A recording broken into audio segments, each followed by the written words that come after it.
Here we are again, March 3rd, 2026. You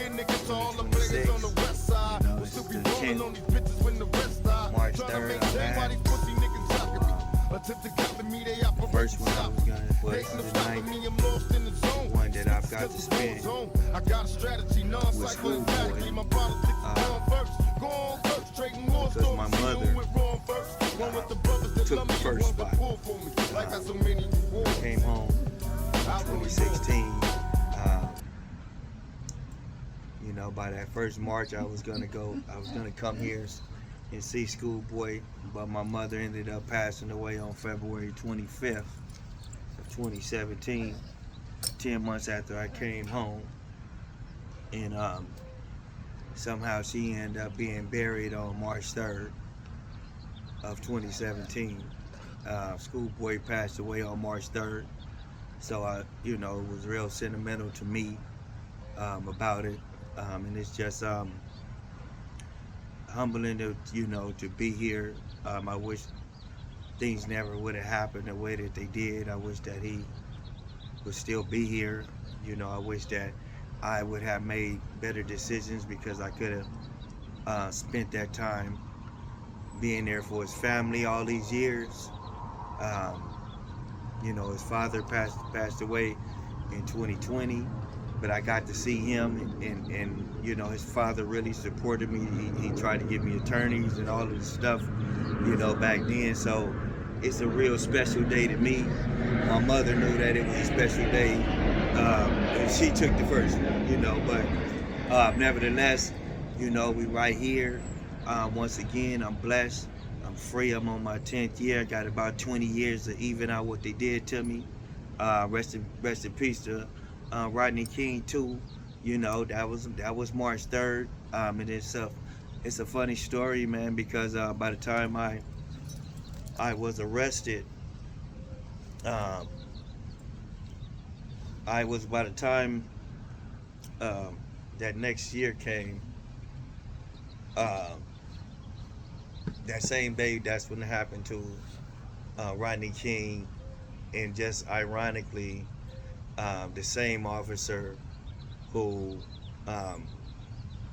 was the gang expert on the Reginald Denny beating trial, stemming from the Rodney King beating.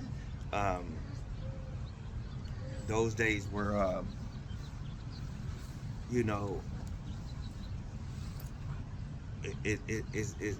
it's hard, thinking about it, because I remember learning that the same officer that was a gang expert on their case was the same one who had testified against me January 9th, and was the officer who provided all the evidence against me, believing that I had opened fire on him in his off-duty capacity. So the target was me. The removal was me.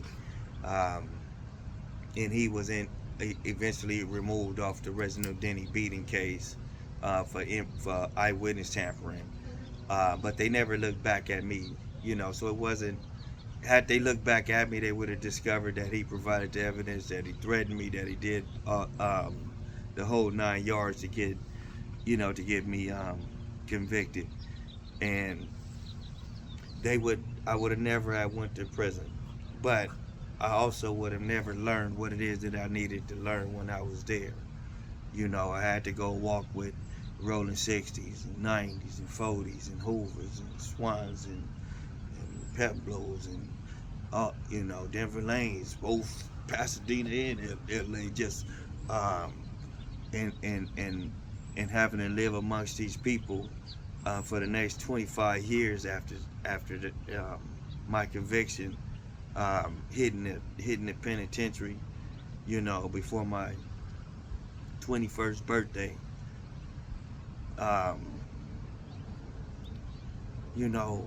And having to forgive myself, forgive, the so-called enemies for the personal things that have been done to me and my family. Rest in peace to Kelly. Her day is in March too. It's March Madness, all month. Rest in peace to Big Spike. Big Spike and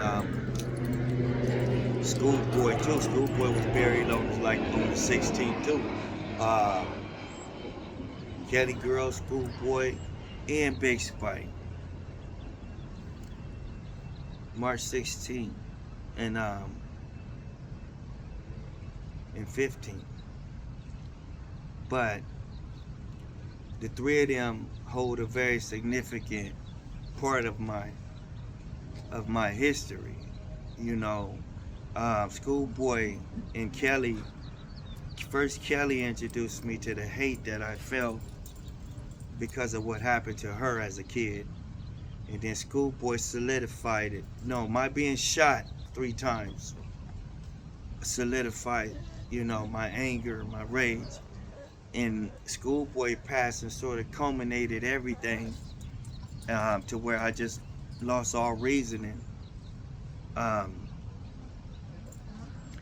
coming home and walking amongst the people, man, for 10 years, standing strong and honorable, standing on what I believe, standing on what I've learned, and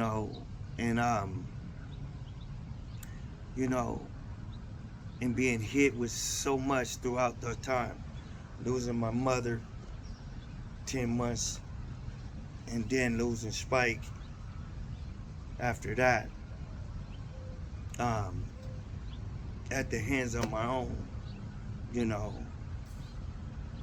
then learning that there's so many history of this, like this. And I realized that it's bigger, that's not, that fight is bigger than me. Like who am I supposed to hate now?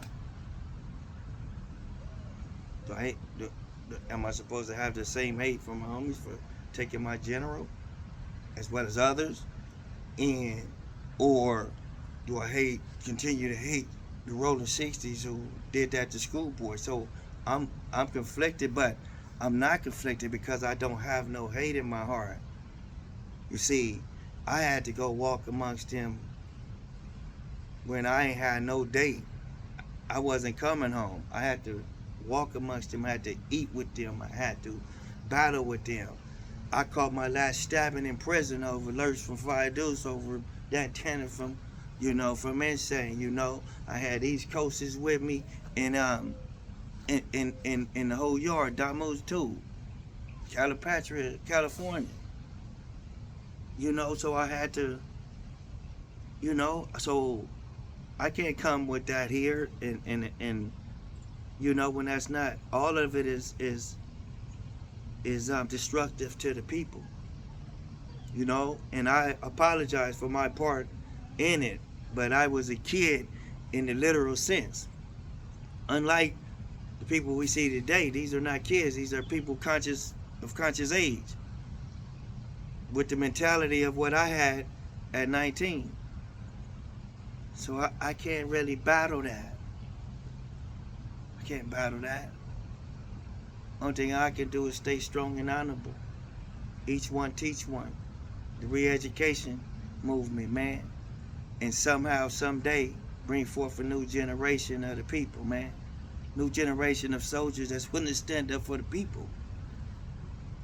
And the only way you're gonna ever do that is if you put God first. I had to put God first and let him know that he is God, not A-Train Gangster. And only then, and when I did that, did them doors started opening up for me. So, but don't get it twisted, man. I retired strong and honorable. I'm sad for that business. Not ran off. Did mine strong and honorable for. I walked level 4 yards my whole life. No breaks, no level 3s, no none of that. GP, my whole life. And all I want to do and all I promise God to do is to come back and live the truth, man, about that business. So no matter what happens, I know what's waiting over there on the side. If I jump back out there, it's ugly. And you think you think you can make it back and ride off into the sunset? No. No, I'm gonna stay humble. I'm gonna thank God for blessing me and answering my prayers, man, day in and day out, week after week, month after month, year after year, decade after decade. And he answered that. So I'm gonna stay strong and honorable in my own lane. Work with those who want to work with me. You know, no disrespect to any other organizations or any other programs, grid programs, say whatever it is. No diss to that. I'm just here to do it from the heart of shit. You know what I'm saying? And if you working with me, you work with me. You haven't, but if you do, we do. You don't. I'm not that. And I've done everything that everybody's done on my own for 10 years. So I'll move on. Rest in peace, schoolboy. Rest in peace, Big Spike.